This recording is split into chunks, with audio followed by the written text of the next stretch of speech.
Hello friends, welcome to south queen channel. இன்றைக்கி நம்ம என்ன பார்க்க போகிறோன்னா புளிச்ச கீரை துவையல் பார்க்க போகிறோம். இது ரைஸ்க்கு இல்லை ஒரு சைடிஷாக கூட நம்ம எடுத்துக்கலாம். நம்ம புதினா ரைஸ்லாம் பார்த்துருக்கோம்ல, அந்த மாதிரி இதையும் சாதத்தோட கிளறி வெரைட்டி ரைஸ் மாதிரியும் சாப்பிட்லாம். இது நிறைய பேருக்கு பிடிக்கும். ட்ரை பண்ணி பாருங்கள், ரொம்ப சூப்பராக இருக்கும். வீடியோ பார்க்குறவங்க சப்ஸ்கிரைப் பண்ணிவிட்டு பாருங்கள், ஃபுல் வீடியோ பாருங்கள் ஸ்கிப் பண்ணாமல். இப்போ நான் ரெண்டு கட்டு புளிச்சக்கீரை எடுத்துருக்கோம். இது நல்லா வாஷ் பண்ணி எடுத்துருக்கோம். எப்படி செய்கிறதுன்னு நம்ம பார்க்கலாம். நம்ம எண்ணெயை காய வச்சுக்கலாம். அடுப்பு ஆன் பண்ணி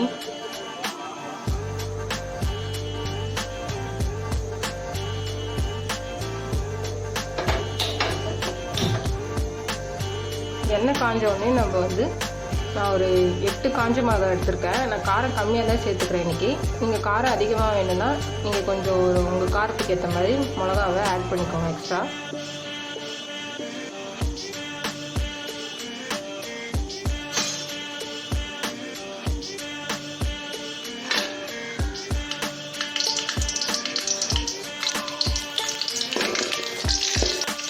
நம்ம 100 கிராம் பூண்டு எடுத்து வச்சுருக்கோம். இதை ஆட் பண்ணிக்கலாம். இது நல்லா வதங்கணும். இந்த கீரை உடம்புக்கு ரொம்ப நல்லது. அதனால் இது எப்படி ஒரு மந்த்லி ஒன்ஸ் இல்லை 15 டேஸ் ஒன்ஸாக நீங்கள் சேர்த்துக்கங்க. கிடைக்கும் போது சீசன் டைம்லையாவது சேர்த்துக்கோங்க, ரொம்ப நல்லது. இப்போ இது வதங்கிடுச்சு. நம்ம புளிச்சக்கீரையை ஆட் பண்ணிக்க போகிறோம். இதில்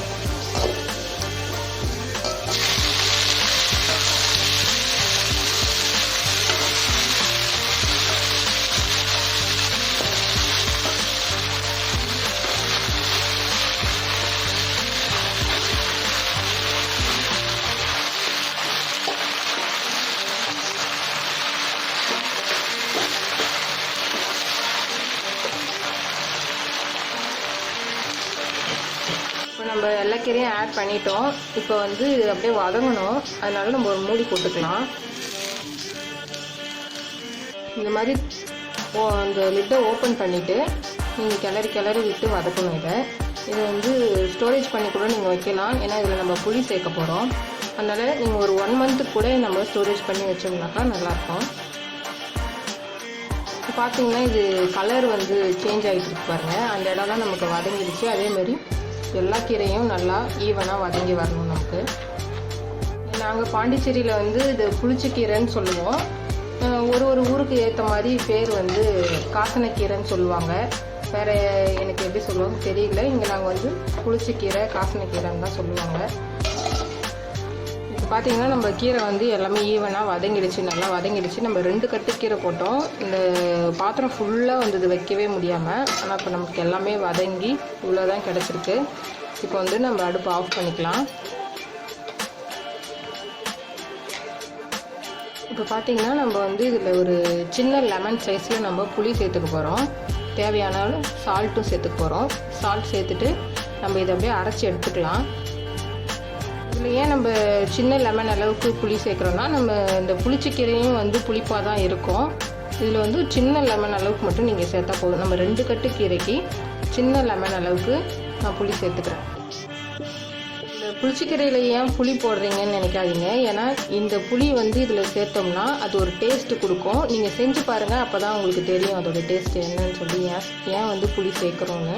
அப்புறம் நம்ம ஸ்டோரேஜ் பண்ணுறோம். புளி சேர்த்து ஸ்டோரேஜ் பண்ணோம்னா வீணாகாது. இப்போ நான் புளிச்சக்கீரையை நம்ம வதங்கினதை நான் அரைச்சி எடுத்துக்கிட்டேன். இப்போ நம்ம தாளிக்கு போகிறோம். பேன் காஞ்சிடுச்சு. நான் நல்லெண்ணெய் சேர்த்துக்கிறேன்.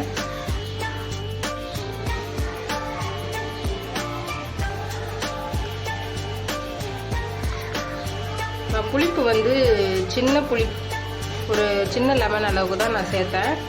அது பத்தலை. அதனால நான் திருப்பியும் ஒரு 100 கிராம் அளவுக்கு நான் 2 கட்டுன்றதால புளி அதிகமாக தேவைப்பட்டுச்சு. அதனால் ஒரு 100 கிராம் அளவுக்கு நான் சேர்த்துருக்கேன். இப்போ நமக்கு எண்ணெய் நல்லா காஞ்சிடுச்சு. ஒரு ஸ்பூனுக்கு கடுகு சேர்த்துட்டேன்.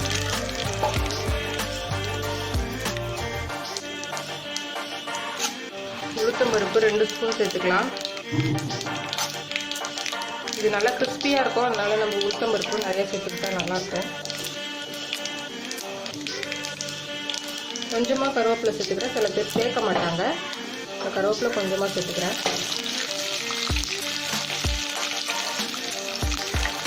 நம்ம அரைச்சி வச்சுருக்க இந்த புளிச்சக்கீரையை வந்து நம்ம இதில் சேர்த்துக்கலாம்.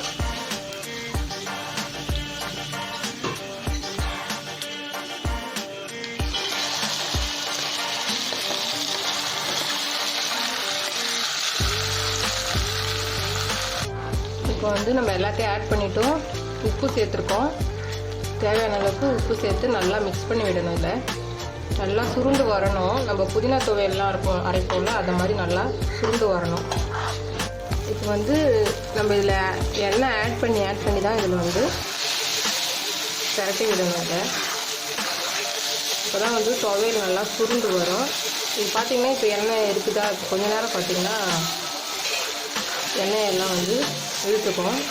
இந்த திருப்பியும் நம்ம வந்து ஒரு கரண்டி போல் எண்ணெய் விட்டு நம்ம திரட்டி விடணும்.